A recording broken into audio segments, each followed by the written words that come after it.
Gracias, señor.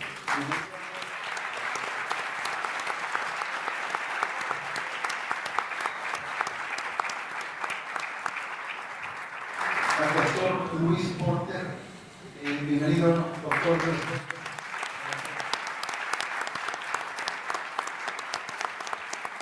También darle nuestra cordial bienvenida al maestro Javier Sicilia.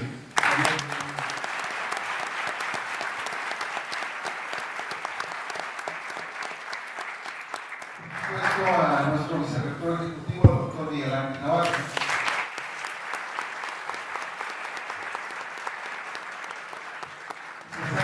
También a todos ustedes la cordial bienvenida, a todos los jóvenes estudiantes, académicos, maestros y señoras y señores que el día de hoy nos hacen favor de acompañarnos. Este es el 10º encuentro de humanistas en 2013, lo estamos celebrando y como siempre en cada edición de la Feria Internacional del Libro ya se ha convertido en una tradición el que se lleve a cabo este encuentro con lo mejor de las participaciones sobre los temas relevantes del humanismo. Vamos a continuación a dejar en el uso de la palabra, yo quisiera dejar en el uso de la palabra al vicerrector ejecutivo y de nueva cuenta expresándoles el gusto por tenerles a todos ustedes bienvenidos a la 27 edición de la Feria Internacional del Libro. Muchas gracias. Gracias.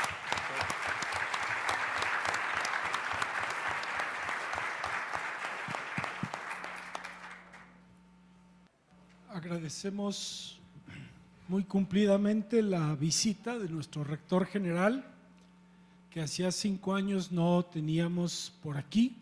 Ahora tenemos nuevo rector con nueva actitud y nos da mucho gusto que nos haya acompañado en este que ya es un encuentro con tradición, el encuentro de humanistas.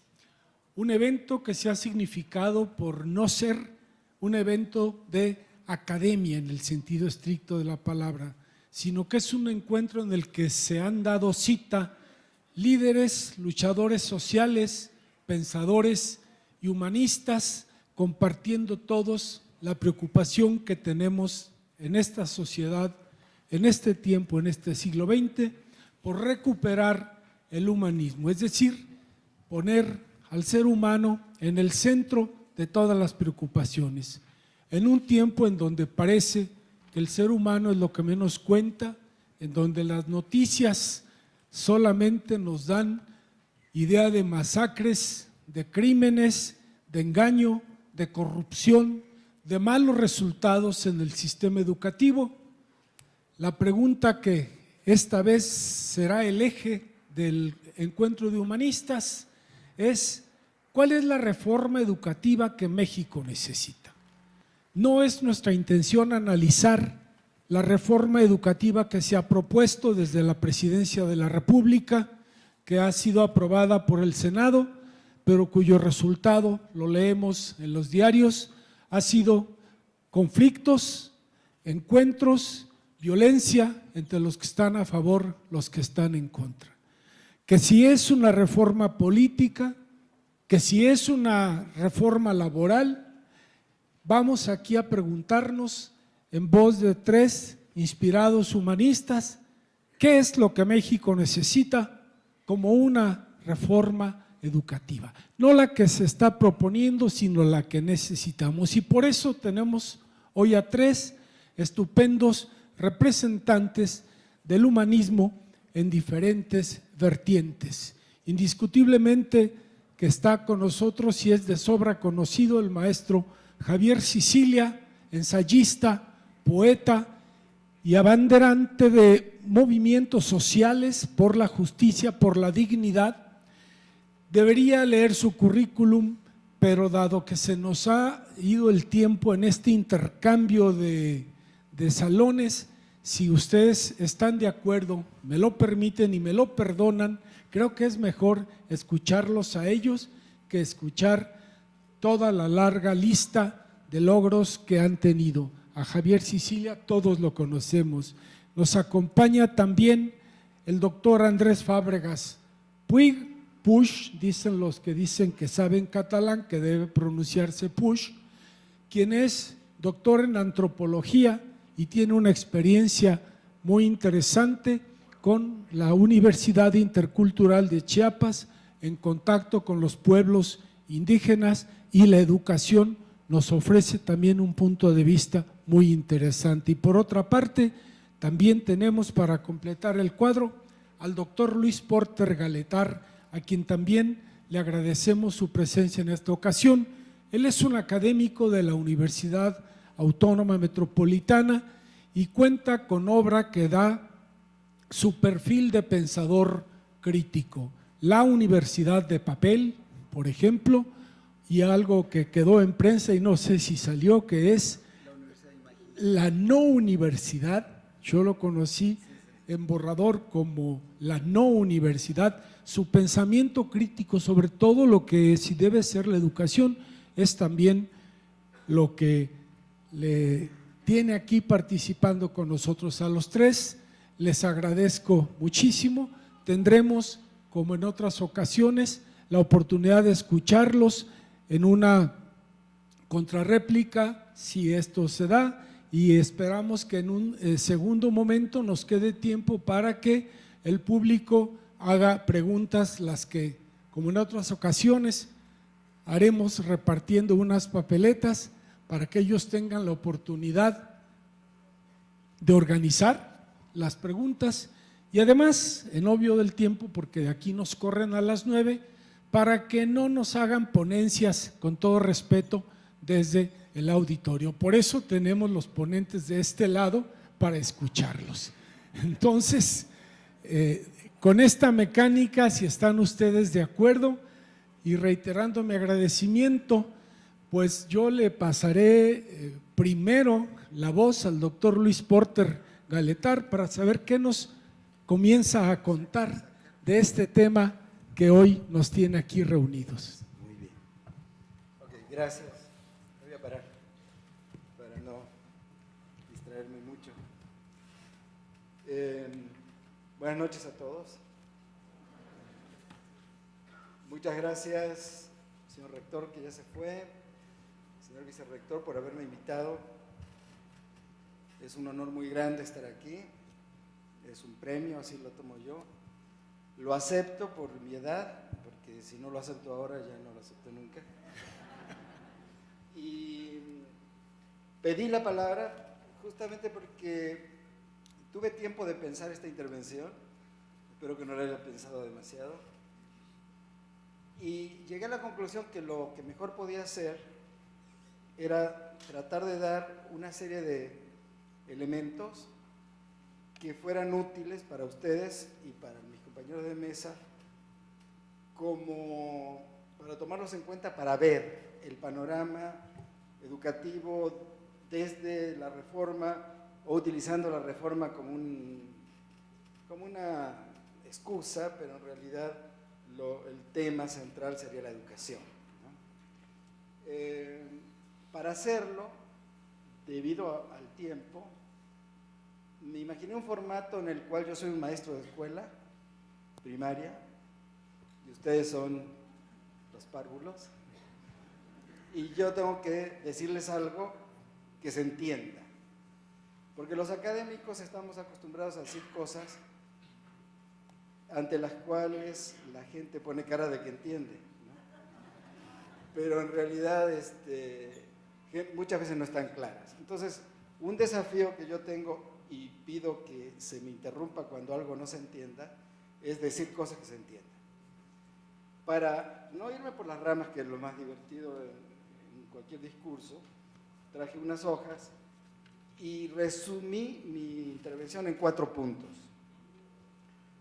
Si van a ser 20 minutos, o 15 o 20 minutos, digamos que no me puedo ir más de 4 minutos por cada punto, ¿no? Para lo cual le pido a Miguel Ángel que sí use su moderación, me ayude y nos ayude a todos. Los 4 puntos son 2 dualidades, un epílogo y, si hay tiempo, una ilustración. Las dualidades son, una es lo macro y lo micro, y la otra es la disciplina y la libertad. yo creo que si entendemos lo macro, lo micro, la disciplina de la libertad, vamos a ver a la educación con nuevos ojos alguna vez, a lo mejor, o por lo menos con puntos de vista que espero sean provocativos.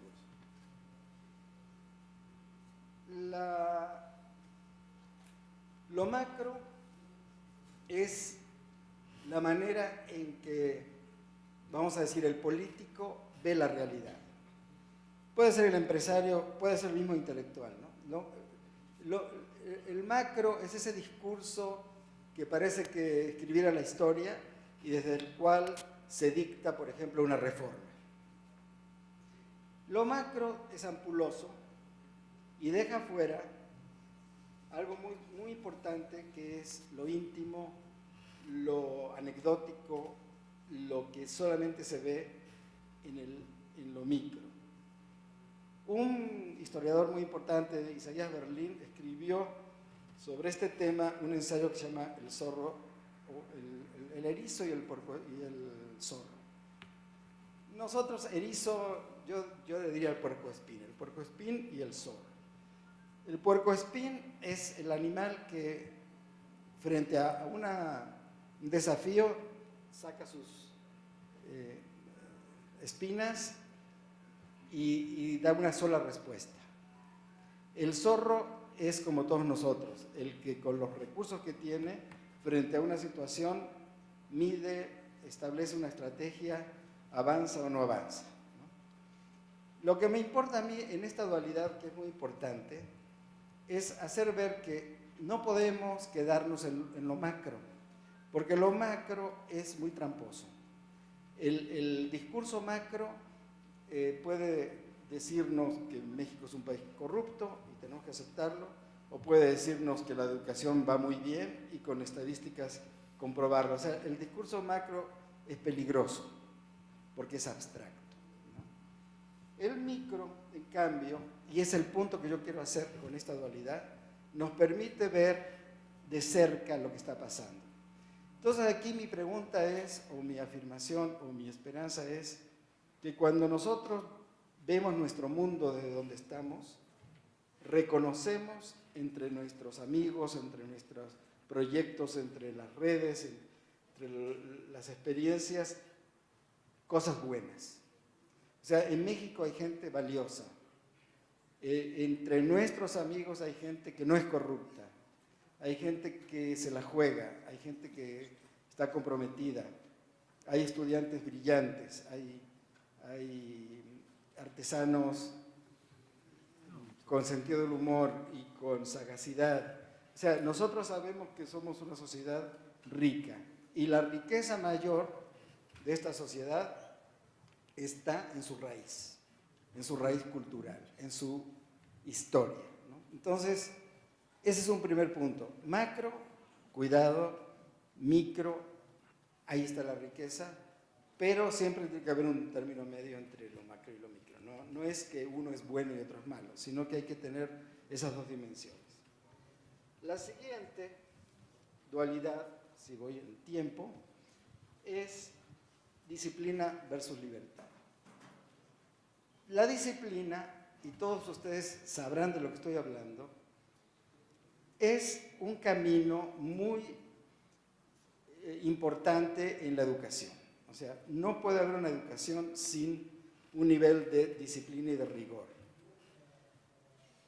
La reforma, en otros países que tienen los mismos problemas que nosotros, aunque sean ricos como Estados Unidos, que tampoco logran tener los estándares en PISA que deberían, se han abocado a las reformas. ¿Y cómo son las reformas en el país como Estados Unidos, un país del primer mundo? Lo voy a leer. Dice, esta es Amanda Ripley, que resume en un libro que tiene sobre los niños más inteligentes del mundo, La Reforma Americana. Dice: los sistemas educativos funcionan cuando los estudiantes son confrontados con un plan de estudio demandante. Los maestros se seleccionan del más alto nivel. Se comprometen con lo más difícil. Una educación donde el mensaje central, la única manera de tener éxito es dominar el currículum y llegarlo a ser como un deportista lo hace cuando es un crack, o un concertista cuando es un gran pianista. Entonces, es muy interesante esto, porque la visión de la reforma de un país del primer mundo va hacia la élite que es capaz de tener un estándar y una respuesta frente a la educación del más alto nivel. Eso el gobierno lo traslada, como hacen, es el modelo a seguir, inventan un esquema de superación, que le llaman superación de la calidad, en donde la política es dar cursos, talleres, etcétera, y evaluar. Y se cree que a través de eso se va a lograr un cambio educativo. Ahora viene la libertad, o sea, otra manera de concebir la educación como camino hacia la libertad. La educación como camino hacia la libertad, que podría ser una frase abstracta, que ustedes digan, ¿qué es eso de la libertad? ¿No? Entonces hay que explicarlo. ¿Qué es la libertad? ¿No? ¿Qué es educar para la libertad? Yo lo voy a poner en pocas palabras de la siguiente manera.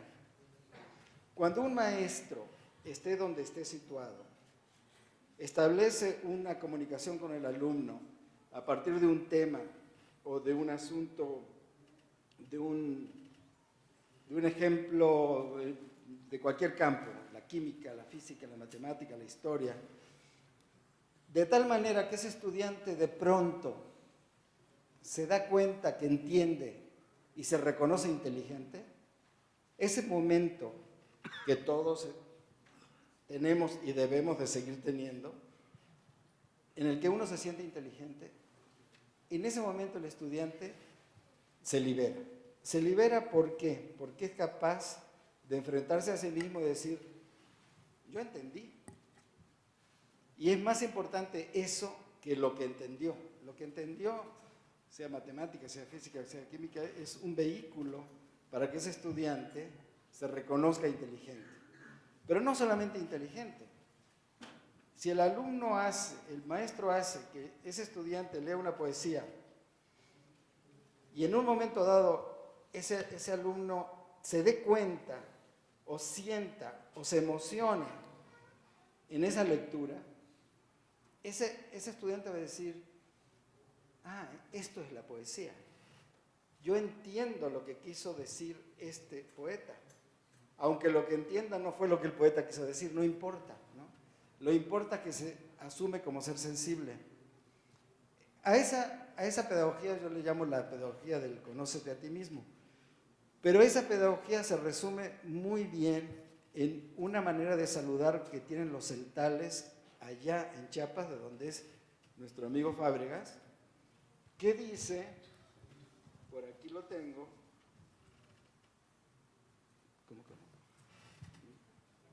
okay, que dice Teshwawil Abba, o cómo se pronuncia, Teshwawil Abba. Sí, está bien, parece que hablaras maya. Sí. Entonces, los celtales se saludan, y eso me lo enseñó un alumno de Fábregas que se llama Bolio, que tengas capacidad de mirarte a ti mismo. Así saludan los celtales, que tengas capacidad de verte a ti mismo. ¿Eso qué quiere decir?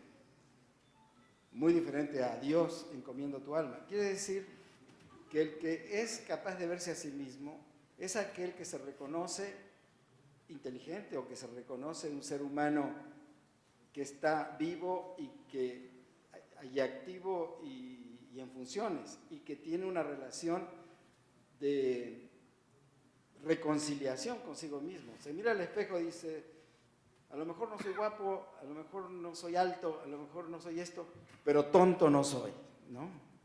Y esa es un poco la labor del maestro, o mucho, es ayudar a ese alumno o a ese colega a poderse ver a sí mismo y al verse, reconocerse como una persona inteligente, que tiene dignidad, que tiene valores, que tiene un papel que cumplir. Eso es mucho más importante que el conocimiento. Paso al tercer punto. El tercer punto tiene que ver con el título que yo le puse a esta plática. El título es Fragmento de cielo reflejado en un charco. Y eso lo saqué de un poema de Javier Sicilia, que en un tramo del final dice: en los charcos a veces las nubes se fracturan y repentinamente un fragmento del cielo se refleja. Yo pienso que cada escuela en México es un charco.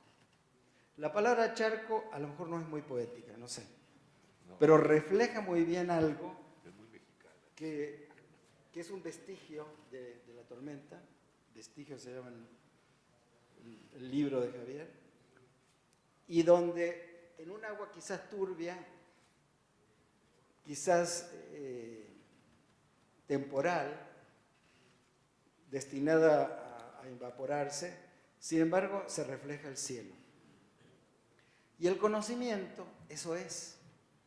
El conocimiento tiene la virtud de que en un teorema o en un hecho histórico o en una fórmula química, lo que estemos estudiando en la escuela, converge todo el conocimiento, como en el Aleph famoso de Borges, ¿no?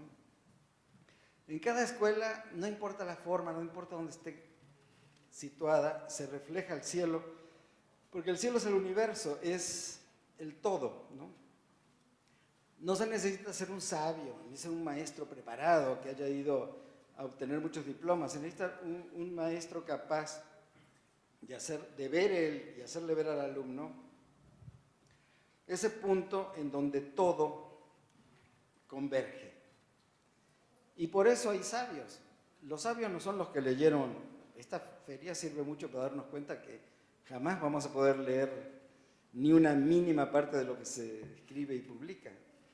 Eso no nos condena a ser ignorantes, porque el conocimiento no está en todos los libros, sino está en cada uno de ellos, ¿no? Lo mismo pasa con las escuelas. Entonces, esa idea de que no importa dónde esté situada la escuela, no importa cuál sea la parcela del conocimiento, que todo está ahí, y esa es la oportunidad de hacer que nuestro grupo de alumnos se reconozca y de pronto se asuma como ser humano capaz de vivir su vida, es el destino final o el objetivo más importante de la educación. La ilustración final se refiere a algo que pasó y que todos conocen entre una alumna que se llama Paloma Noyola y un maestro que se llama Sergio Juárez. Eso pasó en Matamoros, se dio difusión nacional porque la política lo requería urgentemente, ¿no? Pero nunca se hizo un análisis muy profundo de cómo fue que esa muchacha sacó el mejor promedio de matemáticas. Y yo aventuro decir que fue justamente, después de lo que he leído, nadie lo pudo explicar, pero fue porque tanto el maestro como ella y ese grupo, porque no solamente ella, establecieron una comunicación de ese tipo, una comunicación en donde juntos estaban comprometidos en una tarea común, que es la tarea de demostrar que yo sí puedo.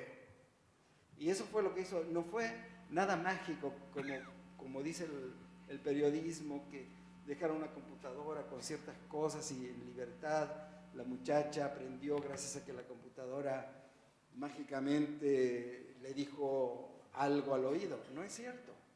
Lo que hizo ese maestro fue darle confianza en sí misma, confianza que no le dieron en la escuela privada, la que fue unas semanas después, donde no pasó la prueba, porque la prueba en la otra escuela estaba basada en el rigor. En la escuela justamente que en tal número de minutos la muchacha tiene que contestar tal número de preguntas, y si no lo hace, pierde frente a los que sí pueden, que es la pedagogía de la disciplina, la pedagogía rígida, que no es la que creo yo necesita un país como México.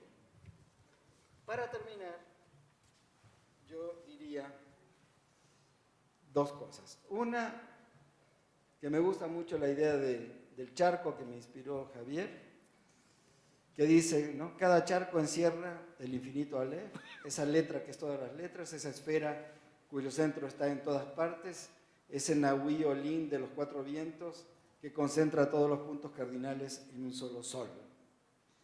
Y por último, decir también que en el caso Paloma y Javier, que es un caso muy ilustrativo porque las imágenes de esos dos jóvenes son muy dramáticas y muy mexicanas y muy nuestras y muy dignas, ¿no? Muy verticales. Es una cosa que esa revista americana logró en esa foto, que sí admiro, ¿no?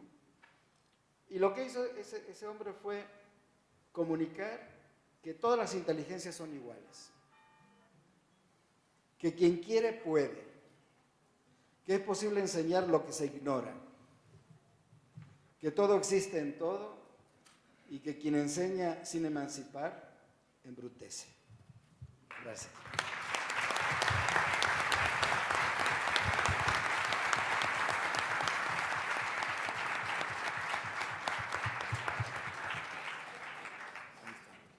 Doctor Fábregas. Sí, señor. No me apaguen el micrófono. Doctor Fábregas. Muchas gracias, Miguel Ángel. A ver los del micrófono. No se oye. Este no. Doctor Fábregas, ¿cuál es la reforma educativa que México necesita? Pues la verdad que Por favor. no lo sé de cierto, como dice el poeta Juan Sabines. Digo Jaime Sabines, es que el gobernador fue tan malo que a cada rato me acuerdo de él. Estoy muy agradecido al vicerrector Miguel Ángel Navarro por esta invitación y muy honrado me siento por compartir con él, con Javier Sicilia y con Luis Porter esta mesa. De verdad que es una oportunidad que agradezco mucho. Yo le voy a dar otro giro a la intervención. En primer lugar, la cuestión que nos plantea el panel de cuál es la reforma educativa que México necesita, me parece que no puede obtener una respuesta sin antes analizar qué país tenemos. Si no estamos ciertos y conscientes de cuáles son las características del país en el que habitamos, me parece muy difícil llegar a concebir un sistema educativo mexicano adecuado a las necesidades del país. De entrada digo que no necesitamos ninguna reforma educativa, necesitamos olvidarnos del desastre que es la educación en México, olvidarnos y empezar de nuevo. Hay que hacer tabla rasa. Nada de lo que hoy tenemos en la educación, sobre todo en la básica, es posible revivirla. O sea, el Estado Nacional, que es muy hábil, tienen muchos años en el ejercicio del poder, nos pone a discutir algo que no tiene remedio. El sistema educativo mexicano, insisto sobre todo en su parte básica, es un auténtico desastre. Lo vemos todos los días. Cuando yo salgo por Chiapas, que como ustedes saben es de los estados más atrasados del país en términos de datos estadísticos, analfabetismo, pobreza, vandalismo político. Cuando camino por allí y voy viendo los letreros, siempre le comento a mi esposa, ahí está el fracaso del sistema educativo. No van a haber letreros en Chiapas que no tengan faltas de ortografía. Todos tienen faltas de ortografía. Algunas incluso son sensacionales. Hay un letrero muy bien pintado de un balneario que está camino al aeropuerto que dice Hola Azul, nada más que hola con H, ¿no? Hola Azul, ¿verdad? Pues ese es el fracaso del sistema educativo, ¿no? No es posible que no sepamos ni siquiera escribir el idioma en el que hablamos. De manera que para responder a la cuestión, me parece que hay que, en una mesa que es breve, voy a referirme a 2 puntos. Primero, la desigualdad social extrema que existe en México y que para nuestra, digamos, para nuestra pena es una característica. Caracteriza a México la desigualdad social. Veamos algunos datos. En 2013, México tiene 117 millones de habitantes, pero en términos de desigualdad social hay datos que realmente parecieran inventados por algún andaluz, perdón si hay algún andaluz aquí presente, pero desde la época de don Fray Bartolomé de las Casas, las exageraciones estaban ahí, sin detrimento de Fray Bartolomé, por supuesto, que defendió siempre el derecho indígena. Pero México resalta como un país realmente desigual. Por ejemplo, de 2008 a 2010 se pasó de 48.8 millones de pobres a 52 millones. Es decir, en lugar de combatir la pobreza, todos los sistemas que están hechos para eso, lo único que hacen es 2 cosas: aumentar la pobreza y aumentar la desigualdad social, porque el dinero se lo quedan los poderes locales, ¿no? Los que controlan los municipios, los que controlan las pequeñas comunidades. El análisis micro que decía Luis Porter es esencial en esta tesitura de entender qué tipo de sistema educativo mexicano necesitamos. Pero hay cosas también muy importantes que de verdad son datos que asombran. 117 millones de habitantes, pero fíjense bien, solo 11 personas concentran toda la riqueza del país. Es un dato verdaderamente asombroso, que 11 personas tengan todo el dinero de este país y lo manejen a su antojo. Bueno, pues ¿qué sistema educativo mexicano podemos hacer en un ámbito de ese tipo? Veamos otras estadísticas. De los 2.400 municipios del país, 1.003 viven en la pobreza, ¿no? Es decir, el 75%. Y el otro son pobres, pero como no son extremos, ¿verdad? Como comen una tortilla más, pues ya no son extremos, ¿verdad? Entonces, es también otro dato inverosímil, ¿no? Y es el país que hizo la primera revolución del siglo XX. Es el país que inaugura el siglo XX con una revolución social que tenía una enorme proyección, la Revolución Mexicana de 1910.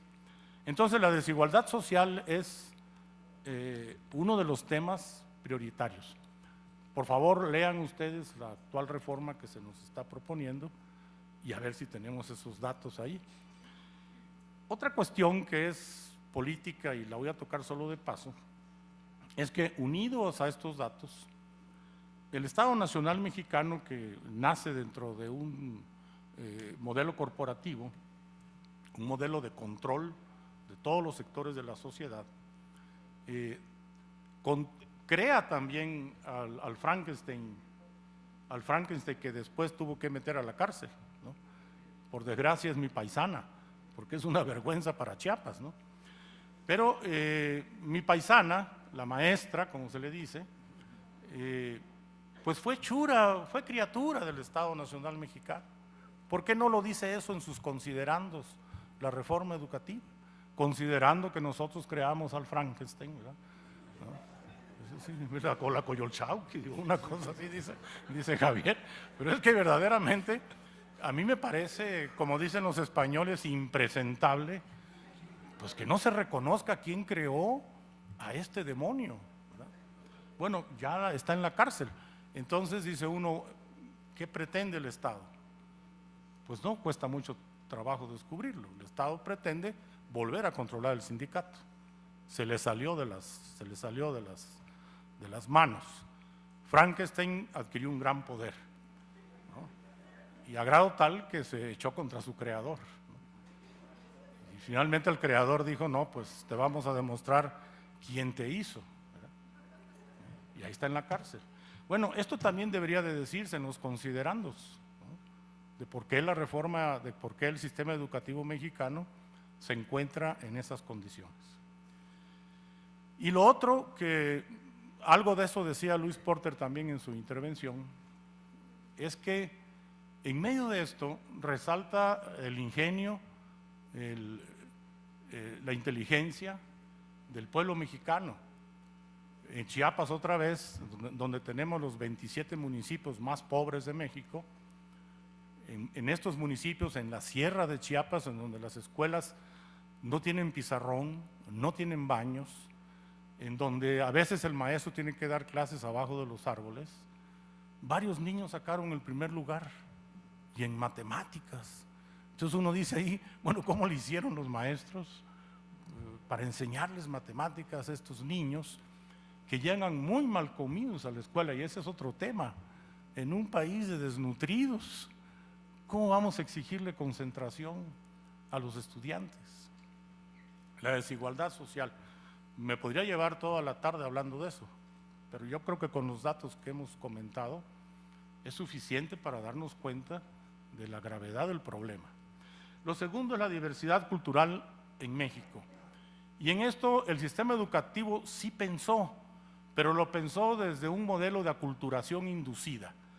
Los 20 millones de indígenas que existen hoy en el país se supone que son el estorbo para que la nación pueda estar articulada en una cultura nacional. Entonces, si son el estorbo, pues hay que volverlos mexicanos.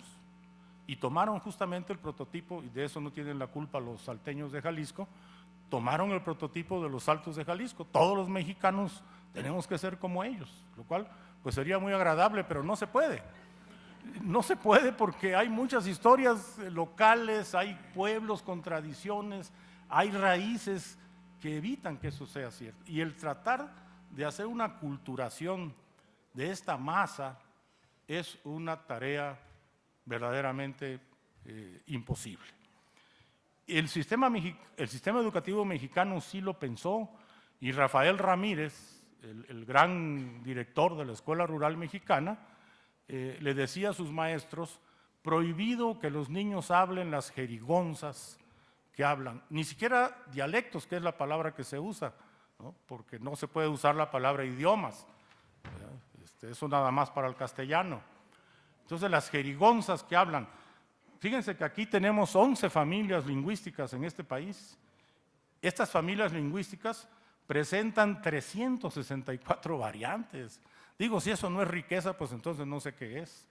Luchar contra eso es una lucha que, aparte de producir mucho dolor, no lleva a ningún lado. Y efectivamente, la relación entre lengua y cultura no está pensada en el sistema educativo mexicano. El maestro Rafael Ramírez le prohibía, le decía a sus maestros, a sus empleados, que prohibieran que se hablaran los idiomas locales y que se enseñara solamente en castellano. Como los antropólogos protestaron un poco por eso, entonces hicieron el programa de educación bilingüe bicultural, que se quedó en solamente bilingüe, pero para castellanizar, ¿no? Porque bilingüe bicultural es bastante complejo, ¿no? Entonces no progresa, no va por allí, se trataba de castellanizar.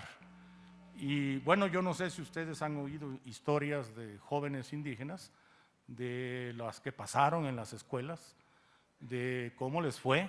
Bueno, acabamos de ver en la televisión a una muchacha de Oaxaca que es apaleada por sus propias compañeras y la acusan de algo terrible, de ser india, ¿no?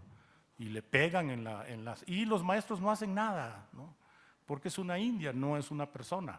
Entonces, ¿cómo vamos a tener un sistema educativo mexicano en esas circunstancias en donde la variedad de la cultura no se reconoce, en donde la variedad de la cultura es desechada? Siguiendo con el ejemplo de Rafael Ramírez, él instituyó todo un programa aculturativo que por supuesto no llevó a nada más que a la esquizofrenia. Los niños salían de las escuelas, llegaban a sus hogares y sus padres les hablaban en el idioma local, ¿no? Nos sucedió incluso con el idioma castellano que hablamos en Chiapas. Como allá hablamos de vos, ¿verdad?, también los maestros nos prohibían, porque decían, ese es un español mal hablado. No puedes decir sentate, tienes que decir siéntate. No puedes decir vení, tienes que decir ven. Cuando es el castellano mayoritario en toda América. El vos se habla desde Chiapas hasta Argentina. En toda América se habla el voceo. Bueno, pues ni por eso, no, se tiene que hablar el idioma de Televisa, ¿no? Imagínense ustedes eso. Y hablemos igual que López Dóriga todos, ¿no? Pues. Entonces, la educación en México se planteó así. No se planteó para un país de variedad cultural. Después del problema que le significó al Estado el alzamiento zapatista, finalmente surgieron las universidades interculturales.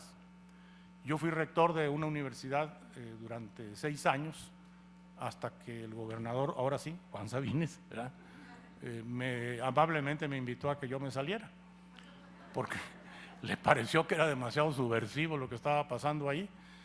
Y la experiencia fue muy interesante porque convivieron jóvenes mestizos, ladinos, como dicen en San Cristóbal, jóvenes que venían de los pueblos tzotziles, de los celtales, jóvenes zoques, jóvenes chontales, jóvenes tojolabales, jóvenes mames, incluso había dos estudiantes lacandones. Y lo más interesante fue ver cómo el idioma no era ninguna barrera para la comunicación, sino era un incentivo. La columna vertebral de la universidad era justamente las lenguas, el enseñar en las lenguas, con la concepción de que la lengua no solamente es un sistema de comunicación, es un sistema de pensamiento, ¿no? Y querer desechar una lengua, querer matar una lengua, es querer matar todo un sistema de pensamiento. Yo les recomendaría mucho que leyeran el libro de Pedro Pitarch, La palabra fragante, en donde Pedro Pitarch nos traduce los cantos chamánicos de los celtales.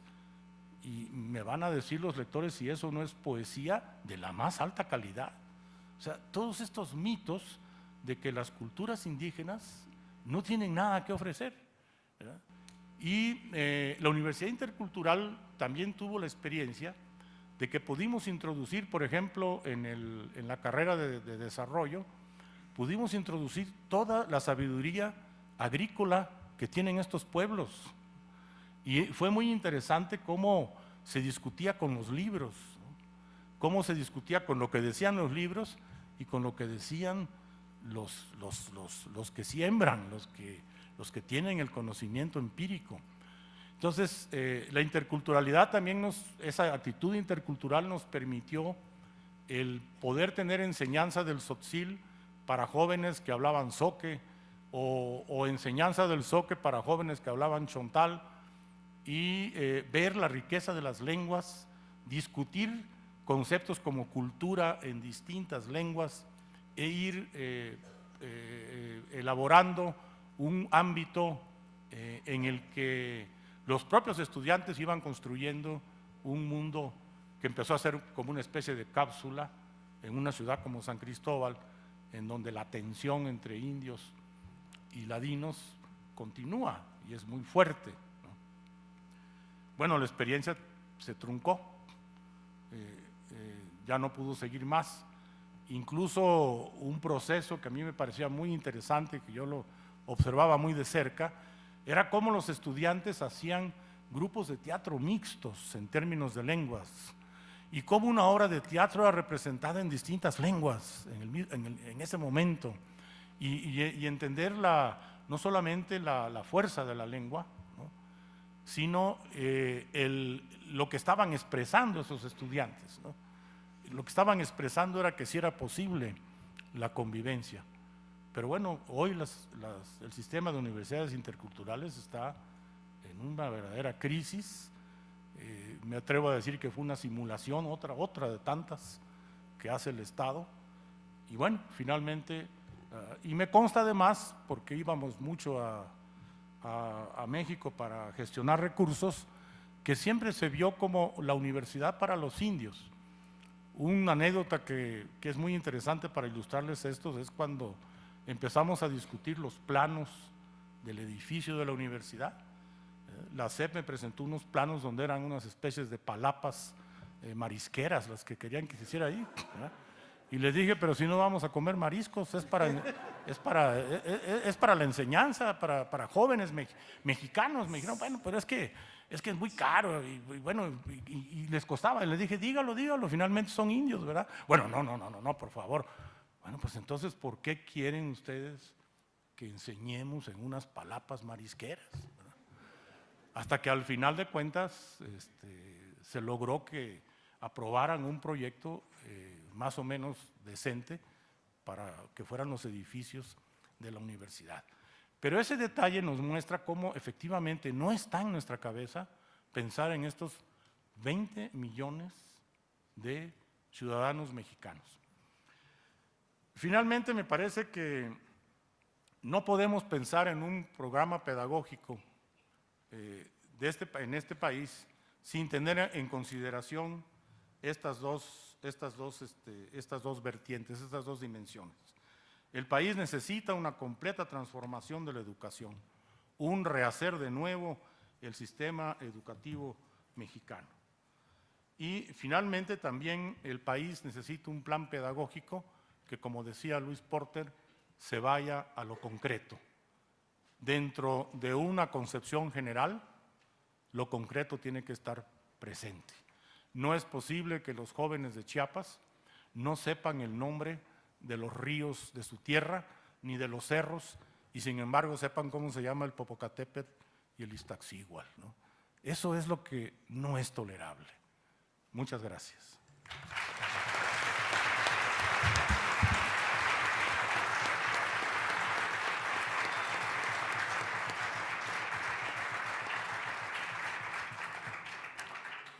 Continuando con esta riqueza y diversidad de aportaciones, Javier, te escuchamos con atención.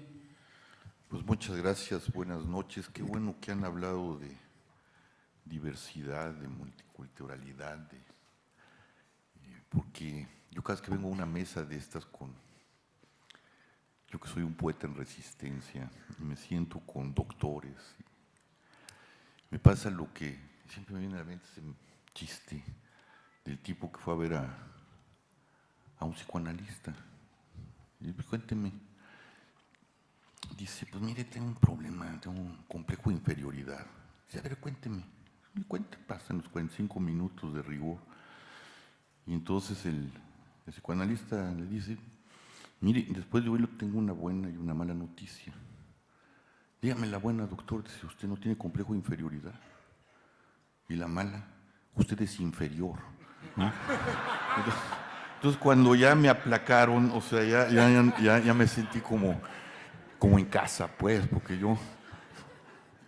Y hablando de eso, yo voy a ir un poco más atrás, ¿no? Ellos ya están en la crítica delante. Yo voy a hacer una crítica mucho más hacia atrás.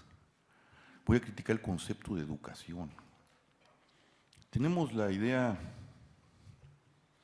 hay, como decía Iván Illich, las certezas no cuestionadas o los axiomas no cuestionados que no son axiomas, ¿no? Nosotros vamos por la vida y nos dicen, pues la educación es así, hay una escuela primaria, y una escuela secundaria y una universidad, y luego y bueno, parece que desde que el hombre es hombre ha existido este concepto educativo, ¿no? Y entonces pues tenemos que vivir con el Bester, con Chaufet, ¿no? Y disculpen, con los rectores de las universidades, ¿no? Y voy a ir hacia allá, ¿no? Y entonces todos ellos nos dicen, y todos aceptamos el axioma, como antiguamente era el axioma terrible de la iglesia: fuera de la iglesia no hay salvación. Y la educación, que es una nueva iglesia, una iglesia laica, con no con sacerdotes, pero otro tipo de sacerdote, el profesor, el maestro, el doctor, te dice lo mismo, y el bestiar, ¿no? El doctor Fábregas la compara con Frankenstein. Yo siempre he pensado que es la Coyolxauhqui, ¿no? Y la Coyolxauhqui, cuando vieron la monstruosidad que era, los propios aztecas la desarmaron, ¿no? Llegaron los pristas y la armaron y luego ya no sabían qué hacer con ella, pues mejor la metieron a la cárcel, ¿no? Porque desarmarla estaba cañón, pues, ¿no? Y entonces ellos nos dicen, fuera de la educación, fuera de la SEP, fuera de la universidad, no hay salvación, te quedas pendejo, te quedas ignorante, te quedas idiota, ¿no? Y en realidad el problema está allí, hay que cuestionar ese axioma que además está en crisis. La escuela ya no funciona, lo dijeron de alguna manera los dos doctores, ya no funciona. Nos olvidamos que las instituciones son construcciones históricas que se desmoronan, como se cayó el Imperio Romano y sus instituciones, como se cayó el mundo feudal y sus instituciones, son parteaguas históricos, civilizatorios, como se cayó la Unión Soviética, como se cayó los estados absolutistas y sus instituciones. Estamos asistiendo a la destrucción y a la crisis de las instituciones que nacieron en el siglo XVII y de la Revolución Francesa. Es decir, estamos frente a una crisis civilizatoria. Las instituciones, todas, entraron en crisis y se están desmoronando. Entre ellas está la institución educativa. Y de hecho la palabra, todos hablamos de educación y educación, pero nunca tampoco pensamos ni ponemos en crisis ese axioma, ¿qué es la educación? Y otra vez el problema, el doctor Fábregas habló de la base lingüística, pero el problema es que ya no sabemos lo que las palabras significan, hablamos pero ya no tenemos, y todos hablamos de educación, pero ¿qué es la educación? Y aquí voy a ir a desmontar el axioma. Educación viene de educare, del latín educare, y significa amamantar. La educación solo venía de la madre, ¿no? Era algo que se mamaba. Lo otro es instrucción, ¿no? No había escuelas. Yo siempre me pregunto, a ver, ¿cómo la primaria que nació en el 17 con convenio, cómo llegamos a pensar la ilustración, a cómo pensamos, cómo llegamos a producir un Ptolomeo, cómo pudimos llegar a producir un Platón si no había escuelas primarias, si no había SEP, ¿no? Y sin embargo los produjimos. ¿Cómo? Pues la universidad nace en el siglo XII, y ahorita lo que vivimos quién sabe qué es, porque nace con el libro. Ahora son tecnólogos, quién sabe qué chingados es, pero no es una universidad, ¿no? Y por eso los humaniza, ya no hay humanidades en las universidades, están en crisis. Pero la palabra educar era eso, amamantaban. Otro era instrucción, y la gente iba y buscaba. El saber es algo connatural al hombre. El niño lo ven, está aprendiendo, tira y las llaves y nos trae jodidos porque ya nos tiró la llave, se les va a poner, se les va a aventar.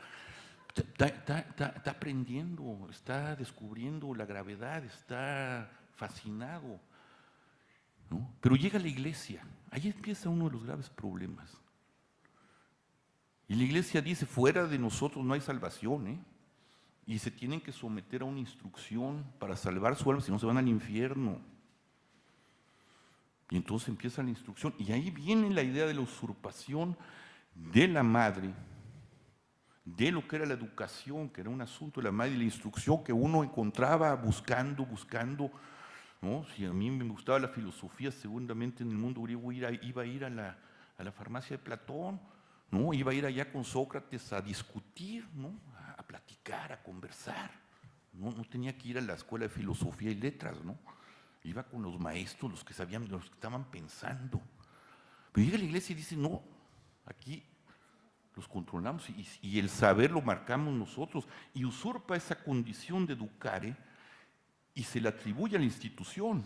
No estoy hablando de la primera iglesia, estoy hablando ya de la iglesia imperial. Y entonces madre y maestra, madre y magíster, el que no bebe y no mama de los pechos de la instrucción clerical, soy católico, pero la pinche cosa esa no me gusta, ¿no? ¿No? Quien no mama de estos pechos se va al infierno. Y todo el entramado de horror y de terror que se pobló para construir estos campos de reeducación, ¿no? Que se llamó la Iglesia o que se llama la Iglesia. El mundo laico no hizo más que retomar de una forma muy degradada lo que fue la Iglesia, y de ahí viene la educación. En el fondo, si ustedes ven, el Estado moderno que está en crisis es una copia chafona de la Iglesia, de este monstruo, de este saber que se apropió de todo esto y generó todo Occidente. No tenemos papa, pero tenemos presidente. No tenemos colegio cardenalicio, pero tenemos senadores. No tenemos obispos, pero tenemos diputados. Ya no tenemos inquisición, pero tenemos la policía judicial y el poder judicial. No tenemos ya santos, pero tenemos héroes, ¿no? Y es lo mismo. Y ahora ya no hay una sola clerecía que te indica cómo te debes de salvar. Hemos construido, y esto tiene que ver con la educación, un tremendo entramado de clerecías, los profesionales, ¿no? Y uno de ellos es el maestro, y uno es la SEP, y el otro es como lo decía el maestro Porter, el doctor Porter, la medicina, y la otra es la arquitectura. Y entonces allá andamos como unos imbéciles, ¿no? Yendo con el especialista. ¿Dónde están las humanidades? Antes podíamos fabricar cosas. Robinson Crusoe ya no es posible en una sociedad llena de dependencias de sistemas. Dependemos del sistema de la Secretaría de Educación Pública, del sistema educativo, dependemos del sistema médico, dependemos del sistema de transportes. En el fondo nos enchufaron a una serie de máquinas y de clerecías que nos dicen qué es lo que tenemos que hacer, ¿no? Y además es perversa la educación, no solo es un monopolio radical. Yo tengo la propiedad del saber, dice la escuela, dice la SEP, para hablar de cualquier, ¿no? O la universidad. ¿Sí? Entonces, o sea, te usurpo el saber que es connatural a ti mismo. Y además te voy a culpar. Si te quedas pendejo, porque no vas a la escuela, es culpa tuya, porque además la educación es gratuita. Y entonces le liden y van matando el goce connatural al ser humano de saber, de indagar, de fascinarse, de hablar con otro, de aprender. Y nos vuelven verdaderamente inútiles. La escuela ahora produce ignorantes, ¿no? Se vuelven estructuras contraproductivas. La finalidad para la que fueron creadas se vuelve lo contrario. Y la medicina ahora nos enferma, nos hace depender y nos enferma. Y si no estás enchufado al sistema de salud y vas a ver al curandero y te mueres por pendejo, porque estaba el sistema de salud, porque no, esta es la verdadera y única salvación.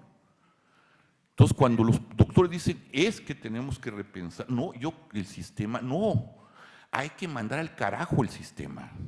Y como dice bien el doctor Fábregas, hay que volver a pensar qué es la educación, qué es la instrucción, qué es el conocimiento, qué es el saber. Esto ya no sirve, ya no funciona. Producimos tontos, antes un doctor era un doctor. Bueno, un doctor en filosofía, un doctor, ¿no? No, ahora cualquier idiota es doctor, ¿no? No, porque se trata del currículum, ¿no? ¿Sí? Bueno, perdón, no hay alusiones personales, ¿eh? No, pues digo, para prueba, tuvimos al doctor Cedillo que nos hizo pedazos el país con el error de diciembre, ¿no? De doctores e imbéciles estamos rodeados, ¿no? Y además te lo envuelven, hablando de los lenguajes, ¿no? Vas a ver al doctor y te envuelven en un pinche jeringonza, ahí sí es una jeringonza, ¿no? Unas jergas médicas, ¿no? Oiga, doctor, ¿qué tengo, no? Un pinche carcinoma, ¿qué es eso, cabrón, no? O cualquier pendejada, ¿no? Te lo envuelven en un, ¿no? O sea, hemos elidido también esto, el sistema nos ha violentado incluso hasta nuestra capacidad de autonomía, ¿no? Antiguamente uno se decía, ¿cómo me siento? Y en función de cómo te sientes, pues si te sentías más ibas a ver al doctor. No, hoy vas a ver al doctor los check-up y todas estas cosas. ¿Cómo estoy, doctor? No cómo me siento, ¿cómo estoy? Entonces ahí va este cabrón, ¿no? Y compran tecnología. Igual la SEP, ¿no? Ahora la moda es que ya los libros ya no funcionan, ¿no? Esa es la base de la universidad, así nació la universidad. No, ya los libros, no, ahora tienes que traer tu lap, ¿no? Y los médicos ya no son, ¿cómo se llama? Clínicos, ¿no? Ahora todo es tecnológico, ¿no? Yo me acuerdo una vez que fui a traer un dolor de estómago, estaba mal del estómago. Entonces fui a ver, me dije, no, este gastroenterólogo es chingón, mejor de Cuernavaca, ¿no? Ahí voy a ver al gastroenterólogo. No me ausculto. Y me dice, ¿sabes qué? Te voy a hacer una, ¿cómo se llama esta cosa? Una esquepura. Le dije, oye, ¿por qué? No, pues a ver cómo estás. Oye, no, pues no me has tocado, no me has, ¿no? O sea, no vine vomitando sangre, te estoy diciendo mis síntomas. O acabas de comprar una máquina y tenemos que pagártela, ¿no? Entonces me paré y me fui, ¿no? Entonces voy a ver una amiga doctora, que estaba en estas cosas, ¿cómo se llama esto? Ozonoterapia, ¿no? Me dio por la ozonoterapia. Entonces ahí voy a ver. Oye, estoy así, mano, fui a ver a este pinche doctor. Oye, ¿no te has hecho un tratamiento de ozonoterapia? Y le digo, ¿y qué es? No, ya te sacamos sangre, ¿no? La metemos en ozono y luego te la metemos por el ano. No. Le dije, a ver, hija, te acabo de decir que hay un güey que me quiere meter una chingada por la boca y tú me quieres meter otra por atrás, ¿no? A ver, apelo a cuando llegaste a estudiar, ¿no? ¿Qué hacías? Tócame, ¿no? Dialoga con mi cuerpo, pregúntame qué siento, toca mi estómago, ve cómo estoy, como lo hacía un buen médico, el que dialogaba, ¿no? Entonces me digo, no, pues sí, ya me tocó, no, pues sí estás mal inflamado. Vete a unos análisis, ya no tienen capacidad para... Tenía lombrices, puede decir, este cabrón me quería matar y el otro me quería enchufar, ¿no? O sea, me hubieran enfermado, ¿no? Y Ivanich, cuando le contaba esto, me decía, desconfíe del diagnóstico, siempre desconfíe del diagnóstico, mienten. En cambio, que ya nos enseña en la clínica, yo me acuerdo de esos doctores, y esto tiene que ver con el saber, porque los doctores se preparan en las universidades, ¿no? Era un gran clínico, tocaba y te daba el diagnóstico. Después confirmaba con unos análisis. Y yo le preguntaba, doctor, ¿dónde aprendió la clínica? Porque yo ya no veo médicos que aprenden la clínica, ya murió. Y me dice, no me va a creer usted, leyendo a Sherlock Holmes. ¿Cómo, doctor? Pues acuérdese que Sherlock Holmes era médico, que Conan Doyle, el escritor, era médico. Y el método deductivo es la clínica. Y me contaba, ya con esto termino, para decir que hay que pensar y dejar que aprendamos, ¿no? Poner en crisis todo el sistema, porque hay que construir algo nuevo, eso sí, pero no un sistema. Ese médico me contaba, dice, mire, le voy a contar una anécdota. Ayer me compré mi máquina de cardiología. Entonces un amigo, un médico cardiólogo, me dijo, oiga, no puedo ir a ver a una señora que tengo que tomarle un cardiograma. Entonces pues llegué con mi máquina y pues no funcionó. Le acababa, estaba 9 y en la mañana la había probado con mi hijo que era médico. Y pues volví y nada, no funcionaba. Entonces ya me fui con mi máquina. Y dice, no, pues empecé a pensar, dice, ¿por qué no funciona? No, la máquina no es. Entonces dice, era una mujer de 45, 50 años, pero tenía unos pechos de muchacha de 15. Dice, claro, estaba operada y tenía ahí unas cosas que no permitían pasarla. esto es clínica, no sé si me explico, es descubrir, porque si no iba a ir a pegarse por el aparato. Entonces, volviendo a esto, simplemente la crisis, es decir, el tema es que hay que poner en crisis cualquier reforma educativa y volver otra vez a formas desescolarizadas, a recuperar el aprendizaje, el quitarnos la idea de que la educación sirve para ganar dinero, para tener una profesión, sino para servir, para aprender, por el goce de aprender. Creo que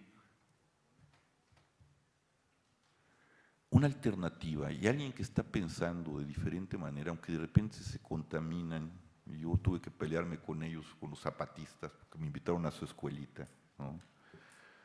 Es eso, formas alternativas de escuela que tengan que ver con otras, con lo que a nosotros nos compete, con la proporción, como lo dijo bien el doctor Fabre. ¿Qué le importa a un muchacho Tzotzil si no sabe los ríos de esos, si el Himalaya está allá? No sé si me explico.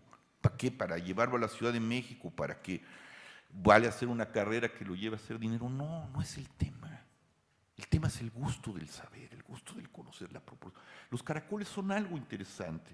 Se pierden, ¿no? Porque ahora, después de la gran pedagogía que nos dieron, con sus cartas, las cartas de Marcos, con sus panfletos, con sus símbolos, pues deciden hacer una escuelita, ¿no? Y cuando me invitaron, le dije, yo no voy a ninguna CEP zapatista ni a una escuela de cuadros indígena, ¿no? Y me invitan a dialogar y a compartir experiencias de igual a igual.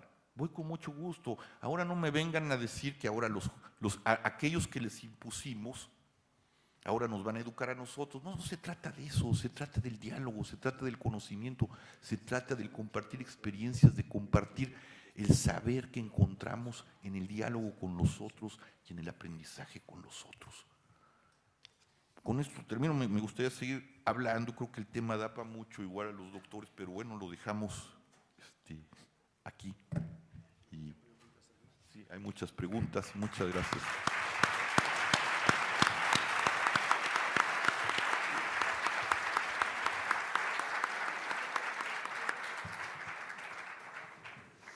Gracias por sus participaciones. Me permito hacer una propuesta de mecánica. Normalmente pasaríamos el tiempo para una réplica o contrarréplica entre los ponentes y luego abriríamos las preguntas del público.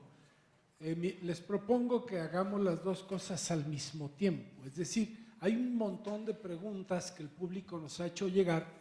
Y yo creo que va a ser más rico si los ponentes nos platican sus impresiones de las preguntas y a la vez podrán verter, dicen que es lo correcto, sus réplicas y contrarréplicas en una participación integrada con las ideas e inquietudes que el público ha manifestado. Les he pasado las papeletas, creo que va a ser muy difícil que una por una den una respuesta, pero creo que con las lectura de las papeletas tendrán una idea general de cuáles son las inquietudes del público y tendríamos pues 10 minutos máximo por cada uno de los participantes para que nos platiquen acerca de las preguntas que el público ha hecho llegar y también es oportunidad para sus réplicas y contrarréplicas y claro, si el tiempo nos estira, nos haremos un poco patos con el mismo tiempo en que no nos entregaron el salón a la hora convenida. Entonces, no sé quién desea comenzar, si dejamos el mismo orden o lo variamos, no sé. Luis, ¿quieres hacer algún comentario? Hay 10 minutos. No, ya, con todo y las preguntas. Sí. Y si deseas, si no, puede empezar Andrés o puede comenzar Javier, que fue el último en hablar, apenas está viendo las preguntas del público. ¿Quién dijo yo? Bueno, pues si quieren empiezo Como en yo. el salón de clase, Sí. ¿quién dijo yo? A ver. Las preguntas Gracias, Andrés. muy complejas. Las preguntas se interesan en temas, algunos son de educación y otros son la cuestión del ámbito político en el que se mueve la educación en México. Hay preguntas sobre si vale la pena voltear a mirar casos exitosos como los de Finlandia para poder resolver el problema en México. Por ejemplo, ese tipo de preocupación yo creo que lo que hay que ver es a nosotros mismos, cómo estamos nosotros, cómo analicemos el país. Hay un libro muy interesante de Lourdes de León, una colega antropóloga, lingüista. El libro se llama La llegada del alma, y en este libro Lourdes de León nos explica el sistema educativo tzotzil en un pueblo que se llama Navenchauc, y nos explica muy bien cómo la propia sociedad, la propia comunidad va introduciendo a su cultura a un niño, a un joven, y hasta que lo hace un tzotzil completo. No necesitan, como dice Javier, a la SEP para hacerlo, ¿no? Y son niños que dentro de su mundo conocen perfectamente su mundo. Son niños que a los 9, 10 años uno puede caminar con ellos, yo lo he hecho como antropólogo, y les puedo uno ir preguntando, por ejemplo, ¿cómo se llama esta planta? Y el niño le puede decir a uno cómo se llama la planta, pero además para qué sirve, ¿no? Esto sirve para esto, sirve para lo otro. Y este río, ¿cómo se llama? Bueno, pues el río se llama tal, ¿verdad? Aquí hay tal clase de animales, sirven para tal cosa, se pueden pescar en tal época no. En fin, bueno, es decir, la comparación con otros países es importante, pero yo creo que la fórmula no es esa. La fórmula es asomarnos a lo que nosotros tenemos y sobre todo a lo que hemos ignorado tanto tiempo, ¿no? Esta incredulidad de la sociedad mayoritaria de que los pueblos indígenas tengan algo que ofrecer, ¿no? Hay que vencer esa incredulidad. Otras preguntas están interesadas precisamente por el humanismo. Por ejemplo, hay algunos que preguntan cómo evitar el analfabetismo que se está creando al estar insiste en que lo único que vale la pena es la tecnología, ¿no? Y efectivamente, pues eso nos aleja completamente de una actitud humanista. La tecnología no nos va a salvar, eso es obvio. Nos va a hacer esclavos de ella y eso es lo más grave y lo más lamentable, ¿no? El uso de la tecnología ha generado nuevas enfermedades, ¿no? Nuevas enajenaciones, ¿sí? El pensar que el aparato en sí tiene el poder, ¿no? Y esto también nos ha llevado a que no conozcamos ya los procesos de creación de conocimiento, que es la raíz de lo que estamos llamando educación. Si al final de cuentas lo que tratamos de hacer es crear conocimiento y disfrutarlo, pues no es posible hacerlo en un mundo en donde se nos está insistiendo en que el humanismo no sirve para nada, ¿no? Vean, por ejemplo, cómo en todo el país las grandes instituciones, incluso como el CONACYT, cada vez le dan más golpes a lo que se llaman ciencias sociales y humanidades, ¿no? Porque dicen que no sirve para nada. Yo conocí a un biólogo, por cierto, fundador de uno de los colegios que hoy existen, que decía que las ciencias sociales era como escribir novelas. Entonces a él le estaba sonando a las dos disciplinas, como si escribir novelas fuera un ejercicio que no sirve para nada, ¿no? Dice, las ciencias sociales es como escribir novelas, ¿no? Bueno, entonces también la literatura no sirve para nada. Entonces, pues yo creo que la única posibilidad es precisamente regresar al humanismo, fomentar el humanismo, que fue además la raíz de los sistemas educativos, estos que hoy conocemos. Hay materias además que fueron durante las diferentes reformas que han habido, fueron desechadas. Hay preguntas que están preocupadas por ver qué materias tendrían que regresar, Pues yo creo que una materia que tiene que regresar es la filosofía. Cuando se desterró de las secundarias y de las prepas la filosofía, fue no solamente un gravísimo error, fue un golpe calculado. Es venir preparando a los jóvenes para que piensen que la tecnología es lo único que vale la pena. Yo creo que tenemos que regresar a dar las clases de filosofía, enseñar a pensar, ¿no? Lo que buscamos en un sistema educativo es enseñar a pensar, ¿no? Y enseñar a pensar desde los ámbitos en los que vivimos, en los que nos movemos. Entonces a mí me parece que la filosofía es fundamental, la enseñanza de la historia, pero no de la historia oficialista, sino de la historia tal como es, y de las historias locales, lo que don Luis González, a quien se homenajeó hace poco en un salón contiguo, llamaba la microhistoria, ¿no? La vida real, la vida cotidiana, la cotidianidad de la gente, el saber apreciar la cotidianidad de la gente y sobre todo el saber entender los resultados que eso da, ¿no? En fin, creo que y hay preguntas un poco más políticas, como por ejemplo, que si el Baester fue un monstruo, ¿qué cosa es la gente con C? No la gente con S, sino la gente con C, y qué hacer con ellos. Bueno, pues yo creo que qué hacer con ellos lo tienen que decidir ellos, ¿no? Sí, pero son producto de lo mismo, son una reacción a lo mismo, es decir, están metidos dentro del mismo ámbito de problemática, ¿no? que creó esta monstruosidad de sindicato al final de cuentas, ¿no? Por lo menos yo así lo veo. Yo creo que la lucha que están dando, lo decía bien el rector, es un resultado de estas confrontaciones y un resultado de que el Estado pues lo que quiere es el control político otra vez del sindicato, no solamente de la gente con S, sino de la gente con C también, es decir, yo necesito controlarlos a todos ustedes, ¿no? En fin, no me extiendo más para poder dar oportunidad y escuchar lo que mis colegas tienen que decir. Muchas gracias, Andrés. Luis, excelente. Adelante. ¿Sí se oye? Bueno, de paso, contestando a María Soto, a Gilberto, a Cristi, que me pide, creo que la ponencia, que por ahí traigo mis notas, a Gabriel y a Luis Colín.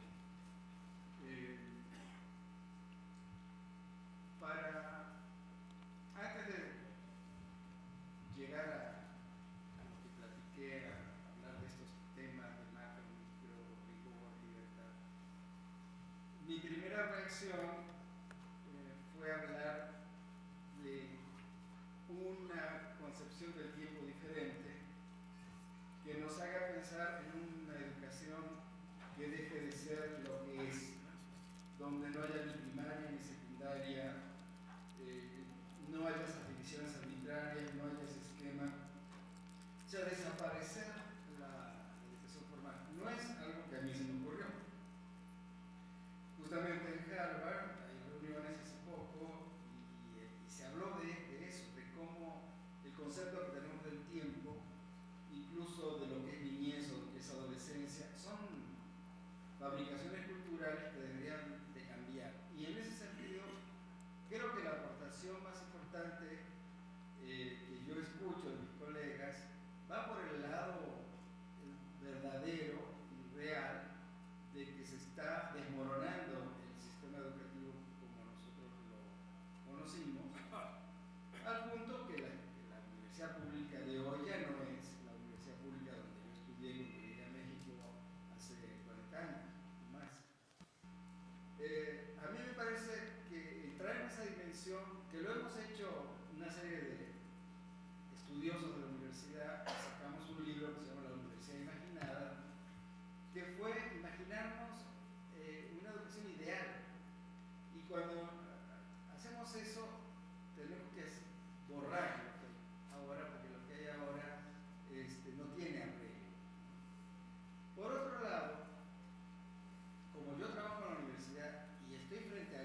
echándole la culpa a otro y no pedirse a uno mismo una superación necesaria y que tiene que ser cotidiana. Pero a la conclusión que yo llego frente a un panorama muy crítico, muy catastrófico, muy negativo, que no hay ninguna abstracción, porque lo leemos en el periódico constantemente, y nos pega en lo más íntimo, y algunos más que a otros, ¿no? Mi preocupación está en cómo darle a ese joven que va a la universidad con cierta ilusión algo que lo mantenga con la esperanza de un futuro mejor. ¿Verdad? Porque si yo voy a plantear la pura destrucción de lo que hay, que es inevitable, al mismo tiempo que tengo que darles opciones, ¿no? Porque, ¿qué es un maestro? Un maestro no es una persona que sabe. Es como que es un papá. Un papá es un papá porque se quedó embarazada la esposa o la novia y se convirtió en papá, ¿no? Porque estudió para papá, entonces ejerce ahora lo del papá. Igual es un maestro. Es maestro porque lo pusieron frente a ahí al grupo. Entonces, es la investidura lo que hace maestro y el meditar sobre qué significa eso. ¿Significa dar una materia? Yo pienso que no. Yo pienso que el maestro, el papel del maestro es fortalecer en ese sujeto su identidad, su seguridad en sí mismo, sus capacidades, ¿no? No que aprenda tal o tal cosa. Que aprenda es una excusa nada más, pero... Entonces, por eso es difícil el tema, porque ubicar en un par de horas la situación de la educación y posibles alternativas es imposible. Entonces hacemos lo que podemos. Estoy muy contento de estar acá, de escuchar a mis colegas. Siento que me identifico con lo que dicen.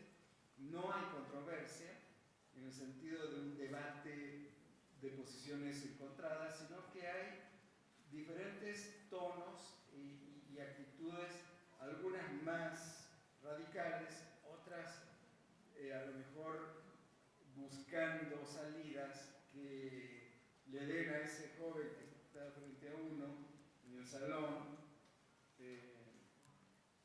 pues esperanzas, ¿no? Porque en un mundo incierto como el que vivimos, y ser joven frente a ese mundo no es fácil, y nuestra tarea es apuntalar, ¿no? Y lo tenemos que hacer de alguna manera que sea honesta, que no sea simulando, que no sea con abstracciones, ¿no? O sumido en un rigor innecesario, en una enajenación, porque la educación de un especialista, de un concertista, como es lo que quieren en Estados Unidos, ¿no? Eduquemos a nuestros estudiantes como si fuera Messi, ¿no? Como si fuera un crack de fútbol. Eso no sirve para nada. ¿Cuántos Messi hay? ¿No? Digo, uno y se acabó. Entonces, ese tipo de educación educa a 3%. Nosotros nos tiene que preocupar el otro porcentaje que queda fuera del que es capaz de enfrentar el conocimiento desde el rigor. Eso es una política discriminatoria, ¿no? Irreal y propia del académico arrogante, del que todos tenemos un pedacito. Muchas gracias, Luis. Damos la voz a Javier. Bueno, muchas gracias por las preguntas. Hay muchas, yo creo que las puedo resumir en esta ansiedad que crea una crisis como la que vivimos, ¿no? Y como dice el doctor Porter, Luis Porter, que pues cómo apuntalamos a los muchachos en un mundo que ya no tiene alternativas, por lo menos las que ha creado, porque yo hablo de este desmoronamiento de las instituciones y de lo que prometían esas instituciones que ya no van a funcionar. Y yo creo que es muy difícil decir algo, ¿no? Responder, ¿no? Y hablamos, el doctor Fábregas habla de devolverle la filosofía a las aulas. Alguien por aquí me decía devolverle la ética. Y yo creo que habría que volver para poder encontrar caminos. Hay que poner en crisis lo que ya está y derribarlo, pues, en el buen sentido de la palabra, y quedarnos con la esperanza y la apertura de que aprendemos de otras maneras y tenemos que construir de otras maneras. Pero a mí siempre me preguntan, es que tenemos que educar en la ética. Y yo siempre, hay un libro que les recomiendo mucho y se vio, por mucho tiempo empezamos a tratar de usar en las escuelas, yo no sé por qué no sucedió, además porque los libros están caros. Por ahí una pregunta que dice, bueno, y la FIL, pues sí, es carísimo comprar libros, ¿no? ¿Cómo van a leer? Que se llama Pequeño Tratado de las Grandes Virtudes, de André Comte Sponville, un filósofo espinociano, que escribe muy bien además, francés. Y él dice una cosa muy bella, ¿no?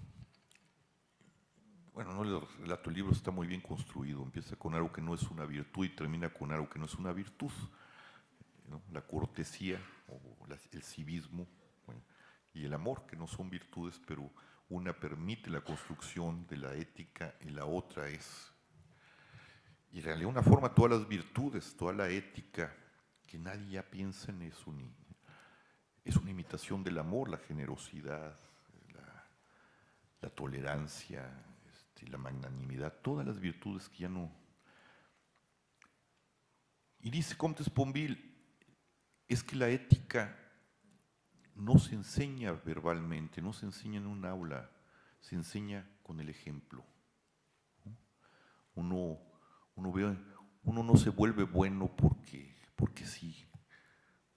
Uno ve a un hombre o una mujer buena y uno quiere ser como ellos, ¿no? Uno empieza a ver la belleza y la bondad de la ética. Y el problema es que para eso necesitamos un suelo, ¿no? Yo siempre digo, la ética para encarnarse necesita un suelo donde, si no, pues queda como un discurso en el aire. Yo lo pongo siempre como un ejemplo, ¿no? A mis alumnos, hablando de las virtudes, ¿no? Un monje puede sostener su castidad, una virtud. Lo podemos discutir la castidad si quieren, pero digamos en el orden de un ser consagrado a la oración y al trabajo con las manos, que decide voluntariamente ser casto y dedicarse a eso. Necesita un monasterio, un lugar reglamentado, con horas de trabajo, horas de sueño, oración. Y ahí puede sostener, hay un suelo para sostener la castidad.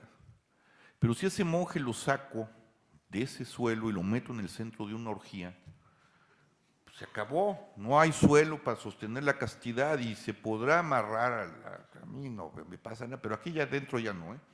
Y lo que va a sufrir ese hombre o esa mujer en el centro de una orgía tratando de preservar algo que él quería hacer, pues simplemente no.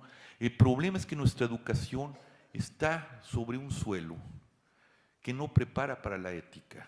Y aunque les diéramos clases de civismo, ¿cuántos siglos? Yo le pregunto a mi iglesia, ¿cuántos siglos de educación? ¿Cuántos años de civismo? Y tenemos una generación de criminales. Tenemos este país donde se destaza la gente, donde se secuestra y se extorsiona, y un Estado que no hace nada. ¿Dónde está el suelo? Y es que el suelo, si es que eso puede llamarse un suelo, porque es el arrasamiento del suelo, es el orden económico. Otra certeza. No es que la economía, dicen los economistas burgueses y los que ya entró en crisis de institución, los que crearon la economía utilitaria a partir de la revolución industrial, se trata de maximizar capitales. Lo que se trata es de competir y desarrollarse. Y por primera vez en la historia, una cosa que no fue virtud se convirtió en virtud. Hay que leer hasta Adam Smith, el egoísmo. Las parábolas de los economistas utilitarios, Bentham, las parábolas de Bentham son eso, el egoísmo. ¿no? La posesión para forzar al otro es la lógica de la competencia. Entonces, si todo es competencia para, bueno, vas a que oír a Calderón, yo se lo dije, cuando le dije, usted está loco, saca al ejército con las instituciones podridas, ¿no? Y cree que los delincuentes están allá afuera. Usted es un delincuente. Dígame el mensaje que le dio a la nación el día que tomó posesión de la presidencia, cuestionado en su legitimidad. Resumen lo que han sido los gobiernos a lo largo de la historia y lo que hacen los criminales. Haiga sido como haiga sido. Además con un barbarismo lingüístico. Digo, ese es un mensaje de delincuente, ¿eh? Le está diciendo, háganle como quieran, el chiste es que no los agarren. Se trata del poder. Y esa es la lógica que está en el centro de la educación, no de este país, sino del mundo entero. Se trata de ver cómo tienes poder y dinero. Y como tú ya no entras, ya lo dijo muy bien, lo dijeron muy bien los doctores, estás fuera, las cifras que dio el doctor Fábregas de cuántos pueden entrar al sistema, todo eso queda en las márgenes, en un suelo que no prepara para la ética, sino para la competencia. Es decir, el Estado y la educación y las instituciones destruyen tejido social, arrasan tejido social. Y esta gente que está en el suelo se trata de, haya sido como haya sido, se trata del dinero, llegan las organizaciones criminales, que no son más que el otro rostro perverso, pues son empresarios, nomás que maximizan de una forma más perversa los recursos humanos y construyen tejido social. Las redes criminales son tejido social perverso, fruto del tejido social que destruye la lógica económica legal. Es decir, el crimen organizado y el crimen legal, o las empresas legales y las empresas ilegales se retroalimentan. Toda la lógica criminal está basada en la lógica económica, que está en el centro de la educación y que se trata de la competitividad. Y que se trata de la maximización de dinero y de capitales. Cuando una institución, todas las instituciones hablan de eso, y llegas a contratarte al Estado o a cualquier, y te dicen, vaya usted al Departamento de Recursos Humanos, ya te chingaron. Es decir, la palabra dice, no solo dice, crea algo, usted es un recurso humano hecho para el servicio de la maximización de los capitales del Estado o de los capitales privados. Y usted es un ser prescindible si no cumple con las expectativas de la empresa. A usted no nos importa la maximización del capital. Y allá afuera hay un ejército de gente que por 8 pesos que no quiere recibir usted, los van a dar y por menos. Ahí empieza la destrucción del tejido social. No sé si y lo que hacen los criminales es eso, agarro ese recurso humano, pues lo puedo destazar como una res, lo puedo aventar en una calle, y nadie va a protestar ni va a decir nada. ¿No? Lo puedo secuestrar y pedir una lana por él, pues es un recurso, ¿no? Igual tratamos a la naturaleza. En ese suelo, ¿dónde podemos construir la ética? Yo por eso digo, hay que refundar todo, y dejémonos de sistema y dejémonos de una manera educativa. ¿Cómo vamos a repensar poniendo en el centro al ser humano y la alegría del compartir? ¿Cómo volvemos a construir un suelo común donde el punto fundamental no es toda esta tontería de la que está llena la educación, el desarrollo, la competitividad, ¿no? Y el progreso, el dinero, el consumo, la producción para el consumo?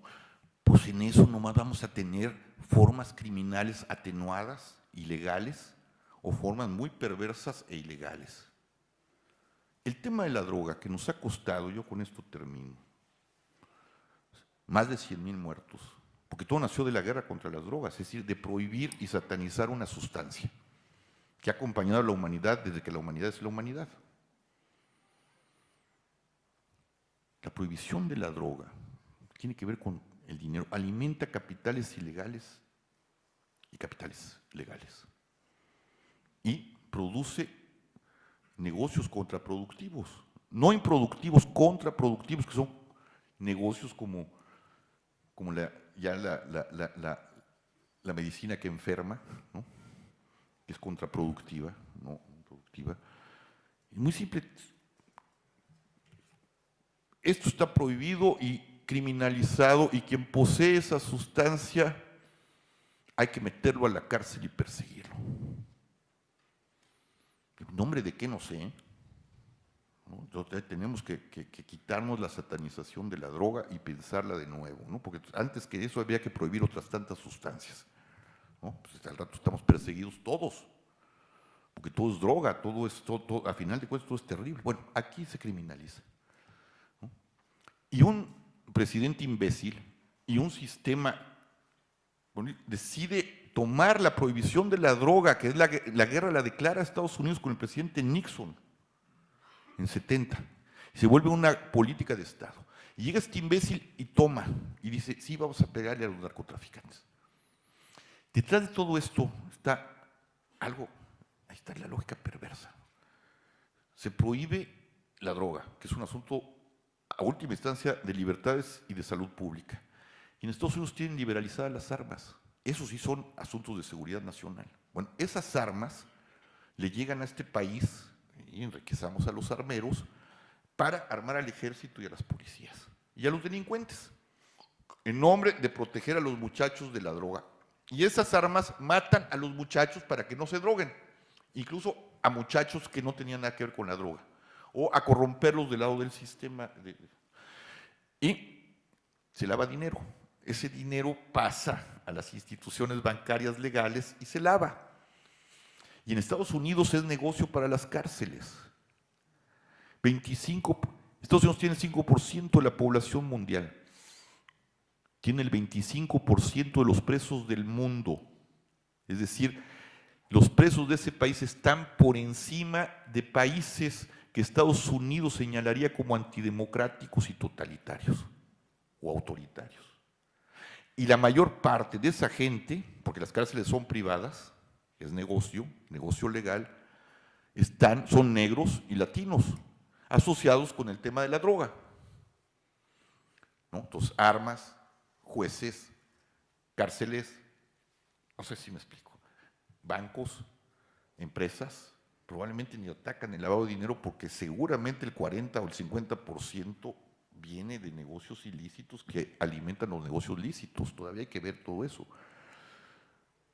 Y tenemos muertos, perdemos democracia, perdemos vida. Es una metáfora de ese suelo. Entonces, ¿cómo vamos a crear una educación o una instrucción ética con ese suelo? Cuando no tenemos ya una idea de lo que es la proporción, cuando ya no tenemos una idea de lo que es la alegría del trabajo manual, de sembrar, de producir nuestro propio alimento. Eso tampoco se ve. Estamos parados sobre la pobreza y la miseria de un montón de gente campesina. ¿Qué producen las ciudades? ¿Qué producimos? Producimos manifestaciones, grillas, desmadres, todo. Pero no producimos el alimento que comemos. No producimos absolutamente nada. Estamos parando sobre realidades sustanciales, creyendo que somos muy fregones porque estudiamos, porque vamos a la universidad, porque tenemos acceso, porque competimos. Hay que cambiar todo ese orden de cosas. Hay que derribar todo eso y volver a la proporción. ¿Qué necesitamos aprender? ¿Por qué no la alegría de la tierra, la alegría del equilibrio, no de la acumulación? Tenemos que poner en crisis todo, porque ya está en crisis. El modelo económico no resuelve y el modelo educativo menos, porque alimenta todo eso. Bueno, el tema es de esa naturaleza y de ese tamaño. Entonces las reformas no van a funcionar. Tenemos que rehacer todo de las ruinas de lo que se está cayendo. Pero bueno, es un tema largo. Perdón.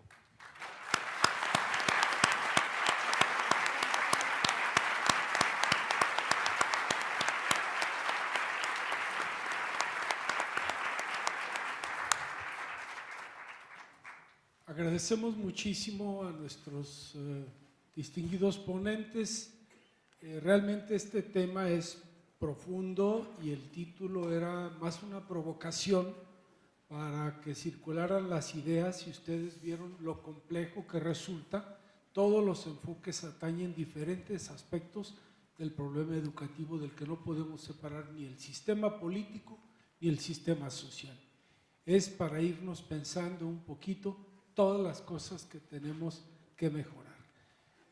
Vamos a agradecerles de manera simbólica a nuestros ponentes con un pequeño reconocimiento que es un papel, pero también un pequeño obsequio que les queremos dar para que se lleven a sus lugares.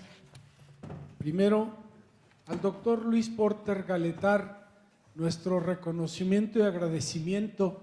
Luis, muchas gracias por tu participación. Al doctor Andrés Fábregas Puig, o Push, para que por allí duerma el sueño de los justos.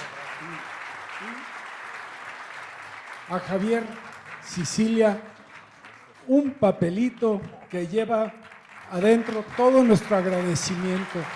No es el valor de cambio y el valor de uso, es todo lo que nuestro corazón pone como agradecimiento. Y también un regalo pesado, es un pequeño detalle, está muy pesado, pesa como 10 kilos, son un par de libros muy bonitos sobre Diego Rivera y Frida Kahlo.